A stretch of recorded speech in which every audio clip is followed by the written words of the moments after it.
안녕하십니까. 건강을 지키는 약속 TV 닥터입니다. 벌써 6월 초인데 낮 기온이 30도를 넘어서는 곳이 꽤 많더라고요. 이렇게 때이른 무더위로 부산의 일부 해수욕장도 조기 개장을 했죠. 날씨가 더울 때는 야외 활동을 잠깐만 하더라도 금세 막 지치고 기운이 막 빠지고 현기증이 나거나 어지러움을 느낄 때가 있더라고요. 이럴 때는 좀 시원한 곳에서 체온을 좀 낮춰주고 충분한 휴식을 취하는 게 증상을 금세 완화시키게 되죠.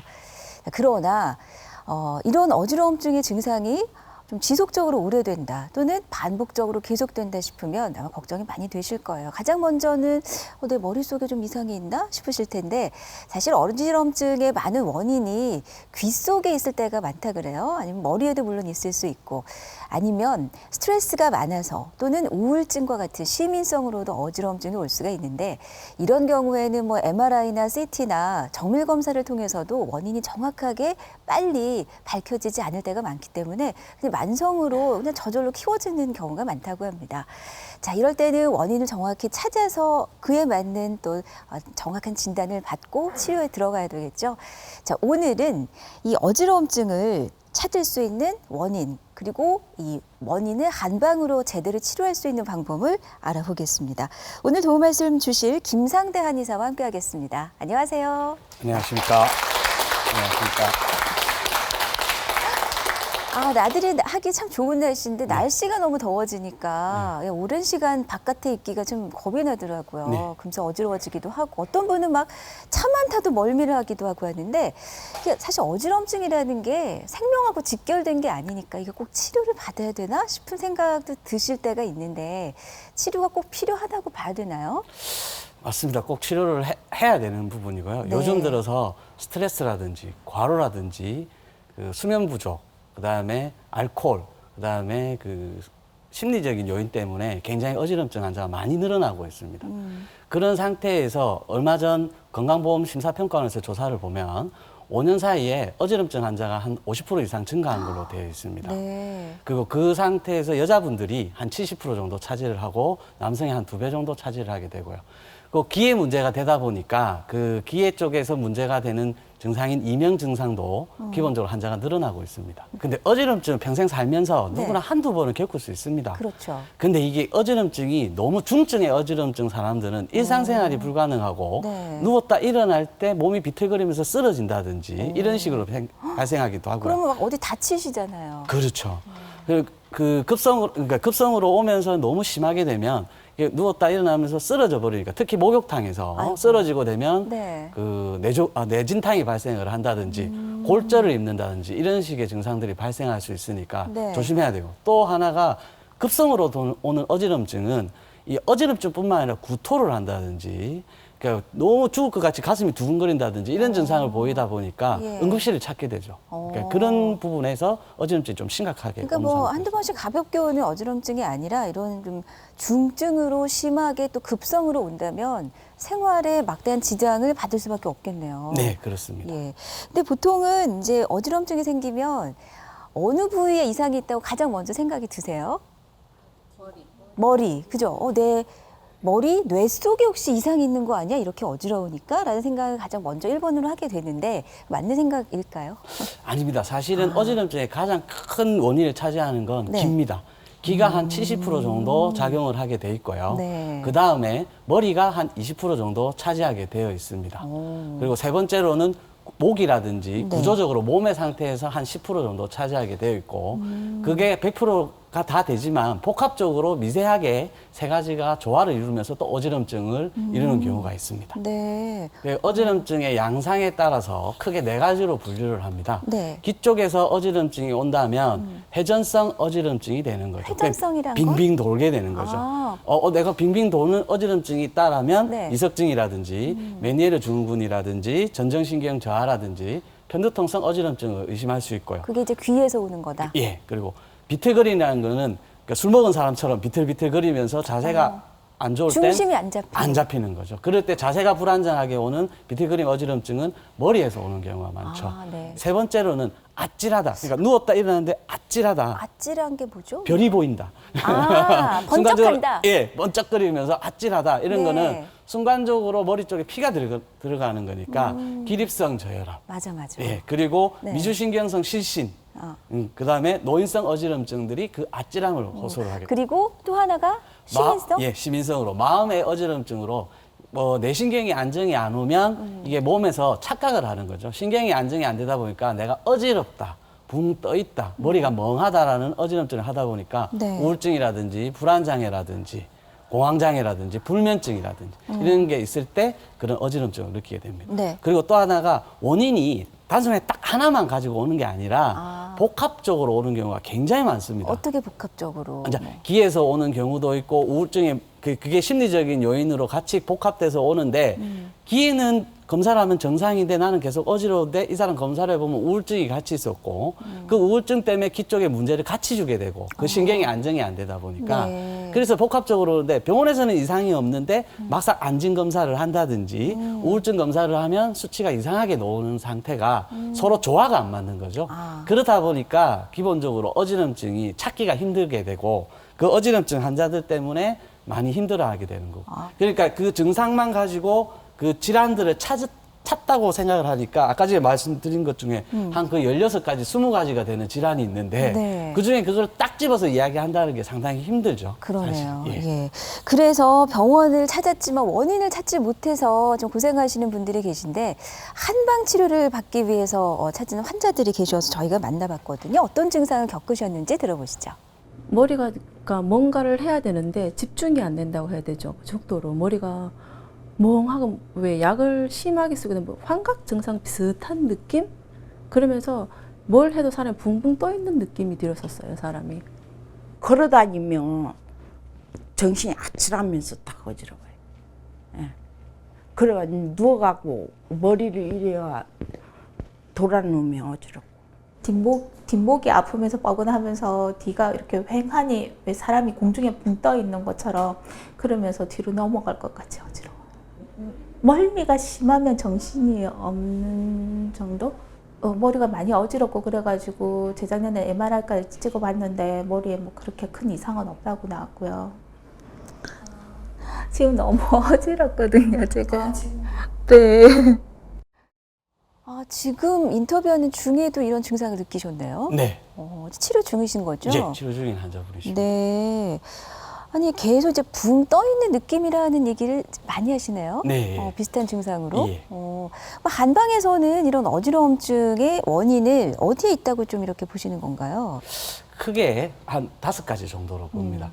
한의학적으로는 그 열이 많은 사람들, 저희들 위로 열이 자꾸 뜨는 사람들이 네. 신경이 흥분이 잘 하게 되고 피가 몰리게 되고 그러니까 귀 쪽에 혈류량이 떨어지다 보니까 네. 열이 많이 몰리는 사람들이 그 원인이 가지고 있죠. 그러면서 그 사람들이 손발이도 뜨겁고 머리도 뜨거운 사람이 있는 반면에 네. 머리만 뜨겁고 배는 차고 그러니까 위아래 순환이 안 되다 그거 보니까 안 좋은 거죠. 그렇죠. 두 번째는 허해가지고요. 몸이 기력이 떨어지고 윤택이 부족하게 되고 네. 나이가 드신 분들이 대부분 많고 그러니까 여자분들도 처지고 막. 예. 몸이 깔아지면서 내가 어지럽다. 그러니까 혈액순환이 떨어지다 보니까 누웠다 일어날 때 이런 분들이 어지러움증을 많이 호소하죠. 그래서 여자나 이제 노인분들께 많은 거예요. 그렇죠.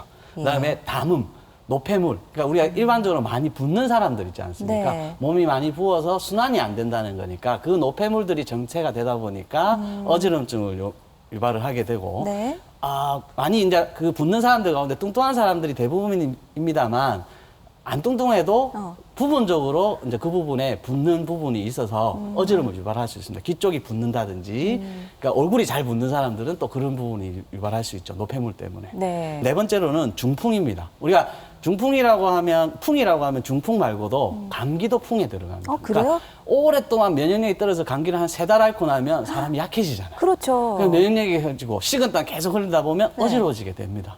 그러니까 그 면역력이 떨어지면서도 그걸 풍에 들어가게 되는 거죠. 다섯 번째는 네. 우라. 울화. 예. 그러니까 우리가 말하는 열은 안 뜨지만 자꾸 정체되다 보니까 화병으로 이게 이제 신경성으로 계속 한쪽 신경만 흥분하게 되고 막히다 보니까 이게 이제 어지럼증을 유발하게 그러니까 막 되는 가슴에 뭐 돌덩어리가 있는 것처럼 답답하고 하면 그게 네. 바로 어지럼증을 유발할 수가 있는 거예요. 그렇죠. 근데 계속해서 지금 여성을 예로 많이 들어주셨고 아까 환자분들도 다 여성이었고 실제로 2배가 더 많다고 하셨죠. 네. 아니 여자들한테 왜 이렇게 어지럼증이 많이 생기나요? 좀 억울한 부분이 드네요. 생각이. 제가 농담처럼 이야기하면 네. 여자분 같은데 성별은 여자분인데 네. 성격이 남자분이라든지 네. 이런 분들은 조금 덜해요? 덜하고 또 남자분인데 여성 같은 성격을 가지신 네네. 분도 어지럼증이 더 많을 수 있는 진짜요? 거죠. 오, 신기하네요. 그러니까 그 비율을 그렇게 이해를 하시면 되는 거고 여성분들이 가장 많은 이유는 네. 첫 번째가 여성 호르몬이 실질적으로 이 혈관계라든지 순환계라든지 몸이 붓는 거라든지 그쪽에 신경계의 작용이 굉장히 많습니다. 그리고 여성분들이 남성분보다 잘 체합니다. 그러니까 소화기가 약하다 보니까 이 소화기가 약하면 네. 쉽게 이야기하면 이쪽 심장에서 피가 가서 네. 이쪽을 소화를 시키려고 피가 이쪽에 몰리다 보니까 그렇죠. 상대적으로 머리 쪽에 피가 덜 가게 되죠. 아. 그러다 보니까 어지럼증을 그러니까 호소하는 이쪽은 경우가 많죠. 허해지고 이쪽이 몰리다 보니까. 그렇죠. 그러다 보니까 어지럼증의 호소를 많죠. 그리고 네. 여성분들이 대부분 가지고 있는 그 증상 가운데 하나가 편두통입니다. 맞아요. 네. 한 번 이상은 다 앓고 계실 텐데 그냥 예. 지나가잖아요, 보통은. 예. 그 편두통의 원인이 아까 전 어지럼증 원인하고 똑같습니다. 사실 그래서 그 편두통 환자들이 여성의 한 절반 정도가 편두통을 앓게 되는데 그럼 편두통도 여성 호르몬의 영향을 받아서 여자에게 더 많다는 얘기인가요? 그렇죠. 아, 그래요? 예. 그래서 편두통도 여성에게 굉장히 호발되는 질환으로 나오고요. 네. 편두통이 있으면서 머리만 아픈 사람도 있지만 어지러운 사람도 있고요. 어지럽지 않은 사람도 한 반 정도 되죠. 그런데 편두통 없이 어지럼증만 오는 경우가 있죠. 그런데 이게 시간이 지나면 같이 와요? 어지러운 게 먼저인지 편두통이 먼저인지 헷갈려 하죠. 환자들이 대부분. 그래서 이게 한 10년 정도 돼서 오면 네.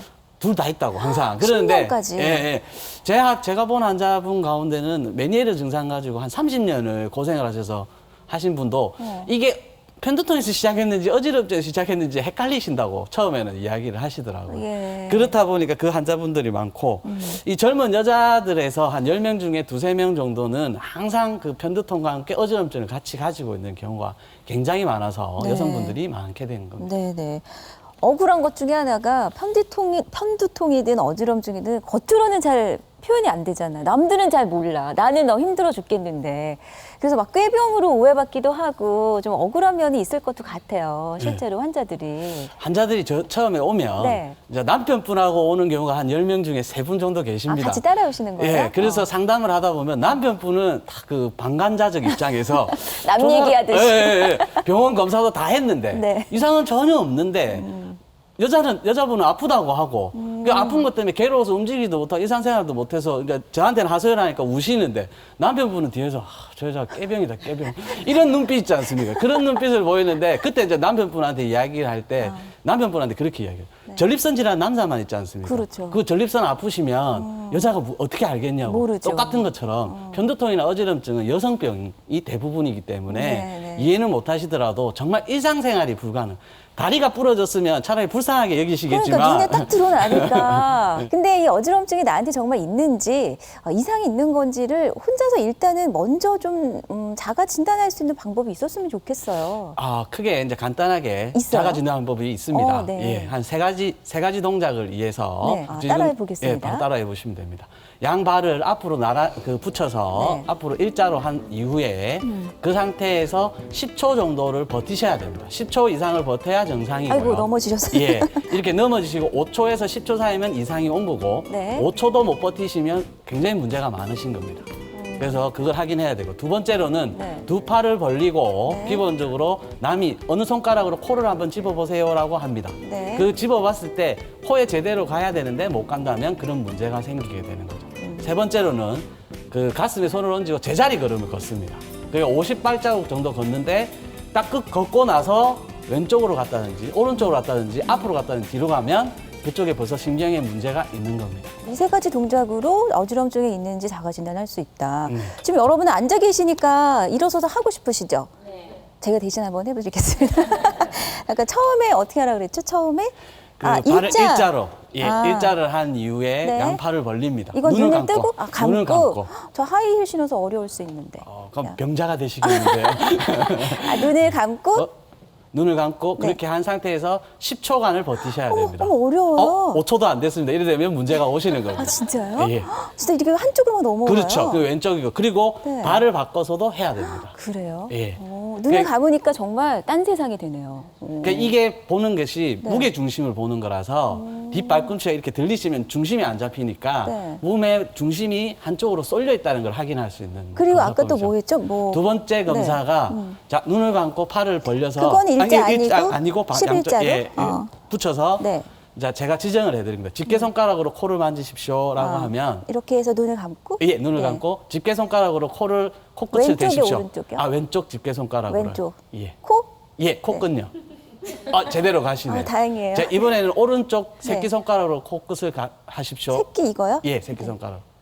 아 잠깐 여기 예. 있고. 이래 되면 이게 이제 손해에서 중심을 잡는 기능이 조금 떨어지게 돼서 진짜요? 예, 그렇게 되고 맨 마지막으로는 네. 이제 가슴에 손을 이렇게 포개셔가지고 네. 눈을 감고 제자리 걸음 50걸음을 합니다.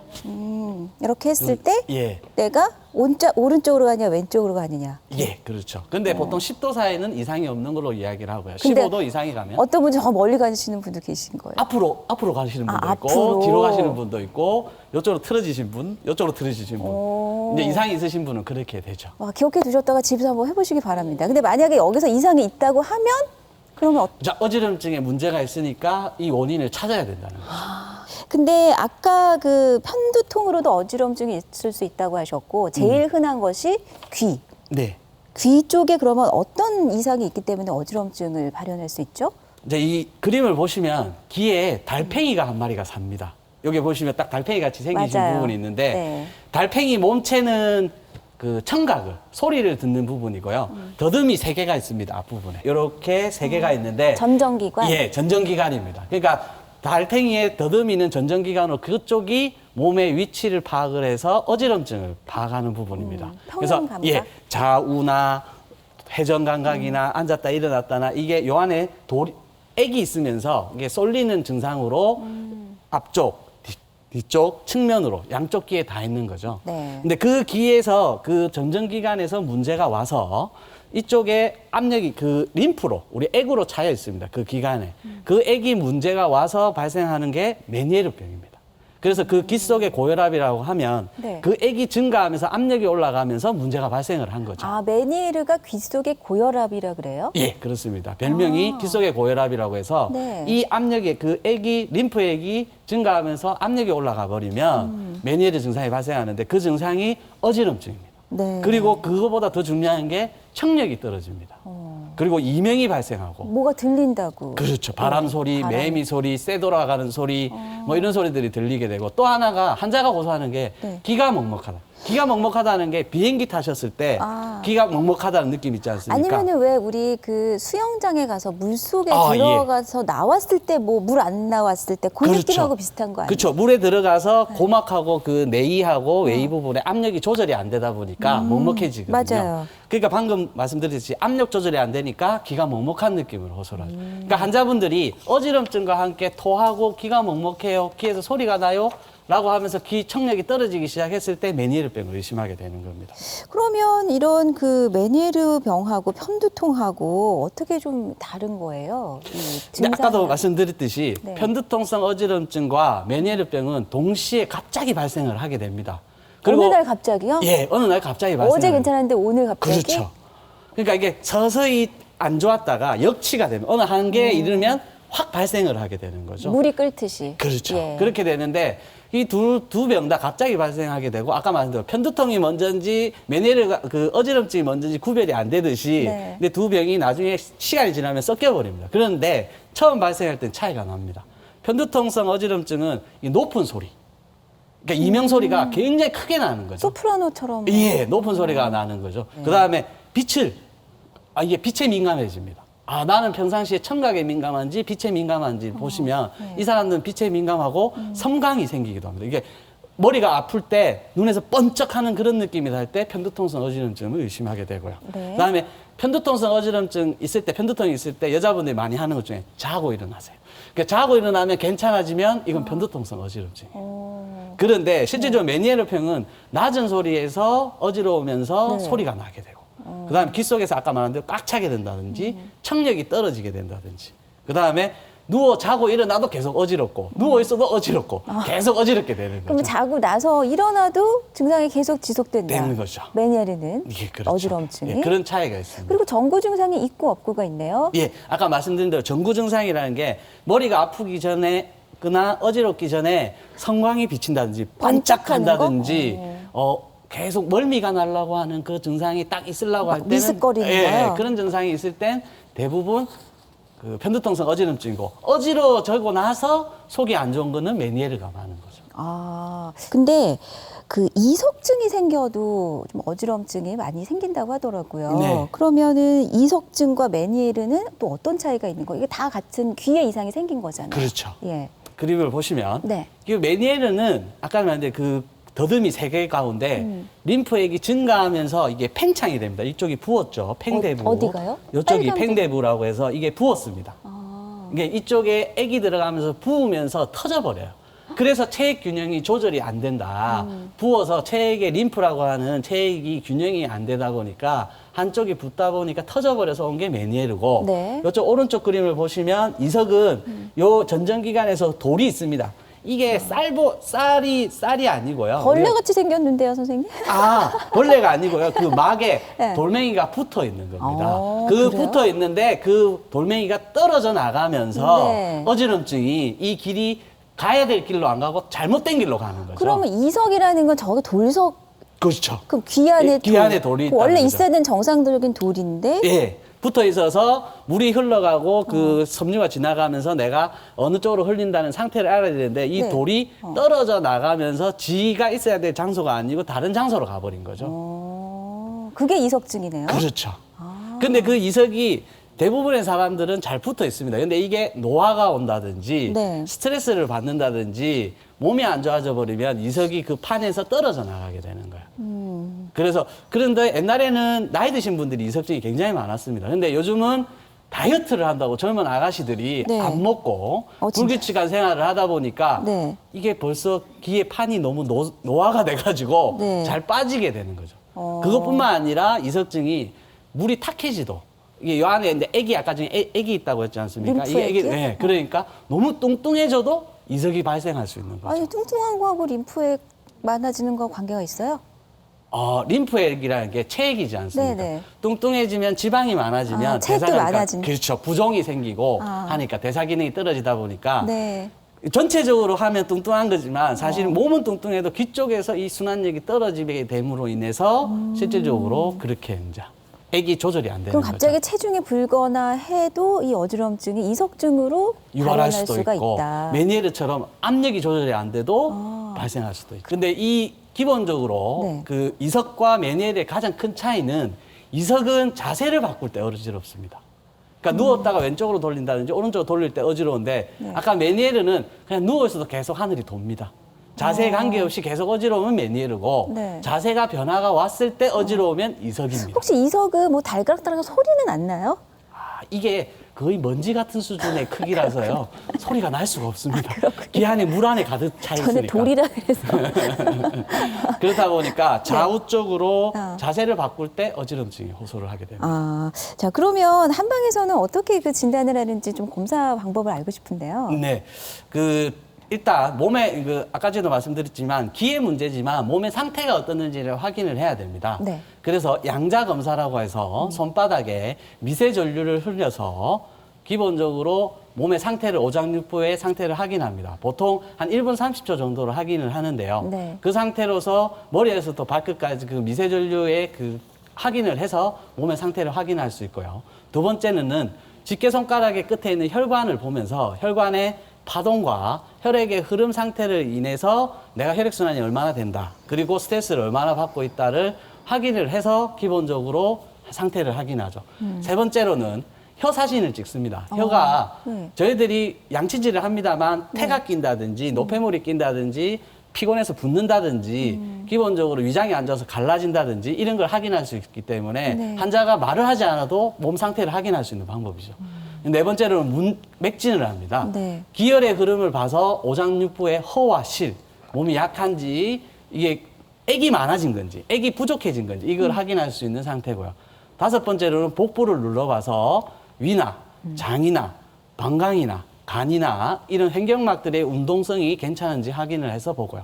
마지막으로 안진검사라고 해서 네. 눈떨림을 확인을 합니다. 머리를 흔들어서 네. 이 귀의 신경에 문제가 오면 네. 눈떨림으로 확인이 가능합니다. 환자들은 볼 수 없지만 저희들은 이걸 봐서 돋보기처럼 돼 있어서 그 네. 눈떨림으로 어지럼증을 확인할 수 그러니까 있습니다. 내가 막 눈을 일부러 이렇게 막 떠는 게 아닌데 저절로 막 이렇게 눈동자가 떨리면 그것도 이상이 있는 거예요. 그렇죠. 그러니까 이런 진단 방법을 통해서 이게 메니에르냐, 뭐 이석증이냐를 판단을 하신다는 거죠. 그렇죠. 그러면 이제 진단이 정확하게 나오면 치료에 들어가잖아요. 네. 한방에서는 어떤 치료 방법을 씁니까? 그 한방에서는 기본적으로 메니에르 병이 이 어지럼증의 가장 마지막 병입니다. 이 복합적으로 마지막에 와서 환자들이 호소를 하는 게 메니에르 증상을 많이 호소를 합니다. 네. 근데 아까도 말씀드렸지 메니에르 증상은 체액이 팽 붓다 보니까 네. 짜게 드시면 더 붓게 되지 아, 않겠습니까? 그래서 귓속의 고혈압? 예, 그렇죠. 아. 그렇다 보니까 짜게 드시지 않고 네. 기본적으로 그 짜게 드시지 않아서 물기가 많이 빠져야 되니까 일상생활에서 음식 조절이 중요하고요. 네. 그러면 또 부었던 걸 빼내기 위해서는 운동을 하시면 기본적으로 활동적인 운동을 해서 땀을 빼내면 압력이 같이 줄지 않겠습니까? 그런 방법을 써야 되고요. 그 다음에 일반적으로 신경이 또 안정이 와야지. 왜냐하면 어지러워지니까 이러다 내가 죽지. 불안해하니까 마음을 안정을 시키는 그런 방법들도 필요합니다. 그리고 네. 기본적으로 또 술이라든지 카페인이라든지 이런 또 알러지를 유발할 수 있는 물질들을 먹어도 이 귓속이 흥분하게 되죠. 술을 적당량 먹으면 혈액순환이 잘 되지만 많이 많이 드시면. 먹으면 아침에 붓지 않습니까? 네. 이게 그거고 카페인도 신경을 흥분시키다 보니까 이 압력이 올라갈 수 있습니다. 그래서 일상생활을 하게끔 그런 일상생활의 음식과 생활요법이 굉장히 중요하고요. 네. 그러면서 한방적으로 왕뜸요법이라든지 그 부항요법이라든지 약침, 매선요법을 시행함으로 인해서 하겠습니다. 네. 지금 보시고 있는 장면은 왕뜸요법인데요. 아. 왕뜸은 뜸양이 많아서 왕뜸이라고 정말 하고요. 왕뜸이네요. 예.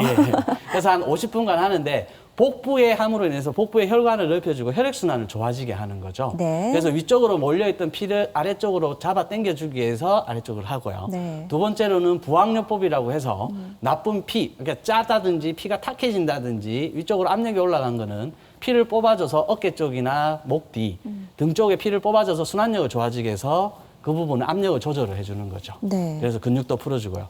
세 번째로는 그러니까 아까 중에 열이라든지 허하다든지 그런 증상들을 볼 수 있기 때문에 약침, 한약으로 된 주사를 놔서 열도 내리게 되고 허한 거를 보하게 되는 그 주사요법을 시행하게 되는 겁니다. 그리고 네 번째로는 그 매선요법이라고 해가지고 머리 쪽에 어지럼증에 자극을 주는 신경구역이 있습니다. 네. 그 구역에 침의 작용을 일주일 동안 매일 침을 맞아도 되지만 계속 그게 아니라 침은 10분간, 20분간밖에 꽂아놓지 않지만 녹는 실을 넣어가지고 일주일 내내 침 작용을 주는 거죠. 아, 그 실이요? 예, 그렇죠. 그래서 녹으면서 그게 자극을 계속 주다 보니까 네. 침 효과가 일주일 정도 가게 되는 겁니다. 아, 그렇군요. 그럼 이러한 그 치료 방법을 통해서 이제 메니에르나 그 이석을 이제 잡아가는 거잖아요. 네. 그럼 이런 걸 얼마나 좀 오랫동안 해야 되는지 또 하고 나서는 그야말로 뭐 완치라는 걸 기대할 수가 있는 건지 궁금하네요. 네. 이석증하고 메니에르는 좀 치료법이 틀립니다, 사실은. 이석은 아까 말씀드린 이석 정복술로 인해서 치료가 됩니다. 그러나 이석의 가장 치료의 목표는 재발 방지입니다. 이석이 한번 떨어져 나가면 네. 그게 떨어져 난 돌이 또? 기억을 하나 봐요. 다시 그 길로 또 빠져나가는 경향이 있습니다. 그러다 보니까 네. 재발 방지를 목표로 하다 보니까 이석 정복술을 하지만 재발 방지를 위해서 한 2, 3개월 정도 치료만 하셔도 한 1년간, 2년간 몸이 약해지지 않는다면 지속적으로 문제가 없죠. 네. 그러나 메니에르 질환은 그 압력을 조절해야 되다 보니까 감기하고 똑같습니다. 내가 무리를 하게 된다든지 면역력이 떨어지게 된다든지 이렇게 돼버리면 다시 감기가 걸리지만 내가 몸이 좋아져서 계속 유지를 하면 그 상태가 감기가 올해는 잘 넘어갔습니다처럼 기본적으로 3개월에서 한 6개월 정도 치료를 합니다. 근데 메니에르는 기본적으로 난치라고 얘기를 합니다.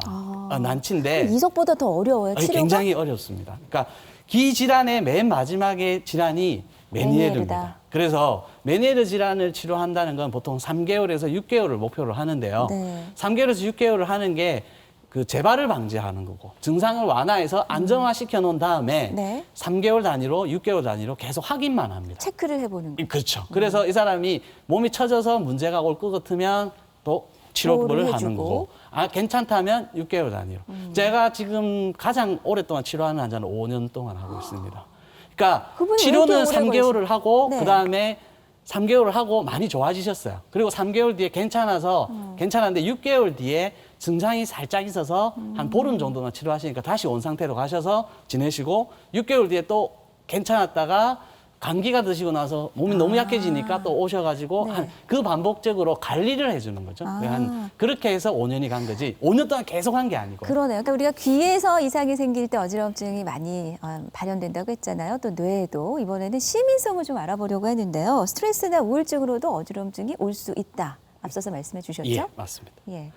그 시민성 어지럼증은 기본적으로 어지럼이 한번 발생하게 되면 한 40%에서 50% 정도는 내가 이게 또 발생할까? 내가 이러다 죽지? 내가 이러다 어떡하지? 라고 하는 그 두려움 때문에. 걱정을 먼저. 예, 그렇게 하다 보니까 그게 우울해지고 불안해지고 심정적으로 안정이 안 되다 보니까 이게 다시 어지럼증을 유발하게 되죠. 악순환이네요. 악순환이죠. 근데 반대로 그런 어지럼증이 없었는데 우울하게 되고 불안하게 되면서 심장이 안정이 안 되고 신경이 안정이 안 되다 보니까 어지럼증이 발생을 하는 거죠.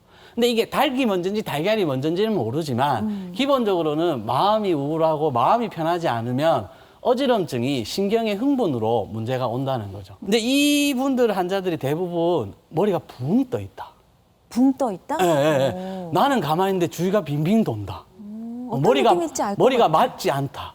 막지 않다. 네. 내가 머리가 안 맑아요. 머리가 멍해요. 막 이런 호소를 하시는 분들은 시민성의 가능성이 조금 높죠. 그럼 일단 이렇게 시민성으로 우울증이 생기면 일단 마음을 좀 다잡아줘야 되지 않습니까? 네. 어떤 기능적인 그런 이상보다는. 그래서 치료가 어쩌면 더 어려울 수도 있을 것 같은데 한방에서는 이걸 어떻게 좀 다스리죠? 이 시민성 어지럼증의 가장 중요한 건 심리 치료입니다. 이 환자가 이게 우울증도 왔고 불안장애고 공황장애였다 보니까 이 병을 의사 선생님이 받아줘요. 수용을 해가지고 그게 마음의 병에서 온 거다. 그 걱정하지 마라. 그러면서 의사 선생님이 이렇게 치료하면 좋아질 수 있다. 지지를 해드려야 돼요. 그래서 긍정 마인드를 심어드리고. 예, 그렇게 하면서 한 3개월, 4개월 정도 마음이 안정이 되고 치료를 이렇게 적극적으로 하면 네. 좋아진다 하고 보장을 해드리는 거죠. 그런 심리적인 수용과 지지와 보장을 심리 치료를 기본으로 깔고요. 네. 그 상태에서 기본적으로 향기요법이라든지 경두계 자기 자극 치료술이라든지 이런 것들로 인해서 신경을 안정을 도모를 하는 거죠. 네. 저 향기요법이라는 것은 캐모마일 오일, 그러니까 아로마 오일 가운데 캐모마일이라고 하는 오일을 네. 물 속에 넣고 끓입니다. 정말 그래서 증류수를 향기롭죠. 만들어서 보기만 해도 막 향이 느껴져요. 그래서 가장 신경이 예민하고 뇌에 바로 가고 있는 부분이 후각입니다. 그 후각에 바로 맞춰서 뇌신경을 안정을 도모하게 되고요. 네. 두 번째로 자기장, 저 두 가지의 공 모양의 자기장을 형성해서 네. 머리 쪽에 자기장을 형성해서 뇌파를 안정시켜 주는 그 거죠. 뭔가 자극을 주는 거예요? 그렇죠. 뇌 자기장을 주는데 자기장이라고 해서 전기 자극이 아니고 자석에 있는 자기를 줘서 네. 자극을 주는데 우울한 사람들은 그 신경이 가라앉아 있으니까 흥분시켜주고 네. 불안한 사람들은 신경이 흥분돼 있으니까 안정시켜줘서 신경의 안정을 도모하는 거죠. 근데 이제 우울증으로 인한 어지러움 치료는 이렇게 하잖아요. 근데 주위에서 보면 교통사고 이후에 좀 경미한 후유증의 하나로 어지러움증을 호소하는 분들이 계시거든요. 맞습니다. 이런 경우에는 어떻게 해요?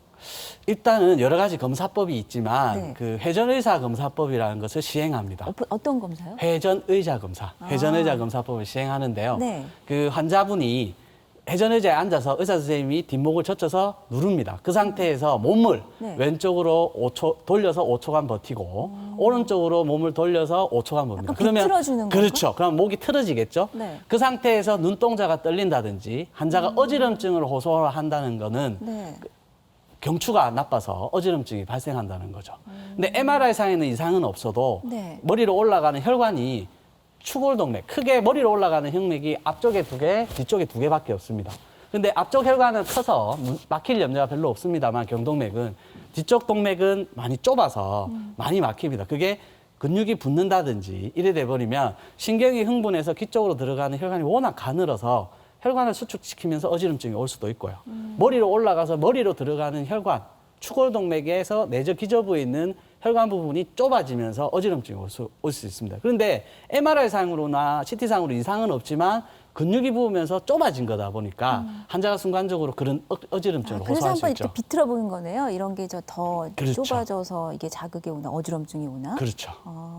그럼 이럴 때는 어떻게 치료 받아야 되나요? 또 치료가 가능합니까? 예, 이거는 굉장히 어지럼증 가운데도 저희들 쪽에서는 굉장히 쉬운 어지럼증입니다. 아, 그래요? 예, 뒷목을 풀어주고 네. 척추뼈를 안정시켜주고 바로 잡아주고 일자목이 우리가 말하는 일자목이라든지 거북목 증상이 네. 근육이 긴장되면서 혈관을 수축시키다 보니까 부항요법이라든지 약침요법, 침요법을 시행하면서 척추 감압 치료법이라는 걸 시행하게 되면 척추? 감압 치료 아, 치료법을 시행하게 되면 네. 굉장히 척추 자체가 안정이 많이 오게 됩니다. 네. 여기 시행하시는 걸 보면 머리 쪽에 고정을 시켜서요. 기계가 기본적으로 왼쪽, 오른쪽 각도가 5도, 10도, 15도 해서 최대한 꺾어주면서 근육을 이완시키고 틀어진 척추뼈를 바로 잡고요.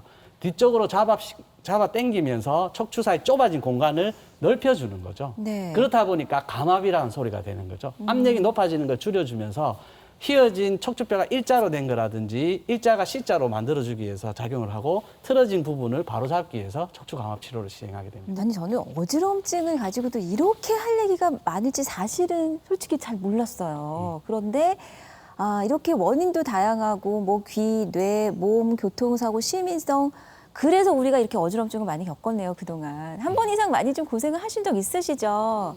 혹시 오늘 뭐 직접 만나셨으니까 궁금한 점 있으신가요? 예. 저는 수년 전에 특히 발이 많이 붓고 어지럽고 이제 혈압이 원래 좀 낮아서 네. 일반 병원에서 종합 검진을 받았거든요. 근데 뭐 별 이상이 없어서 일반 한방병원에 가서 또 검진을 받으니까 네.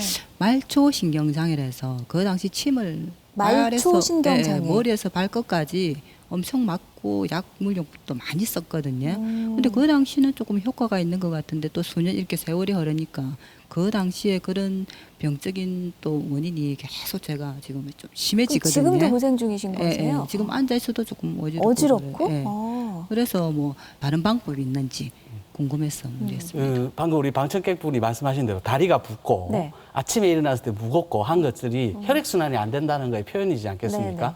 근데 심장에서 가장 멀리 떨어져 있는 부분이 발이기 때문에 발이 잘 붓는다는 거는 심장의 순환력이 떨어질 가능성이 높습니다. 그리고 이런 분들은 원래 아침에 일어났을 때 더 어지러워지고 예, 누웠다 일어날 때 더 어지러워집니다. 그러세요? 네. 그렇다 보니까 그런 분들은 기립성 저혈압. 우리가 아까 말씀드린 대로 혈액순환이 떨어져서 누웠다 앉아있으면서 혈압 차이가 나고 순환이 안 되다 보니까 그런 증상들이 발생을 하는 거죠.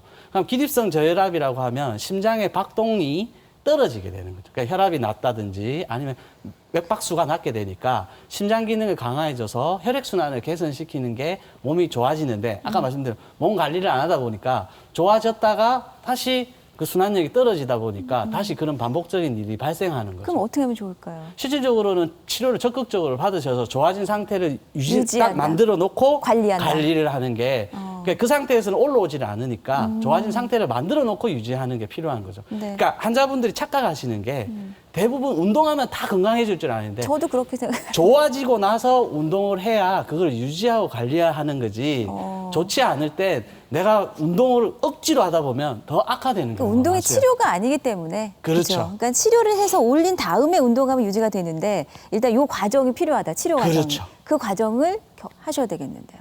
그죠? 예.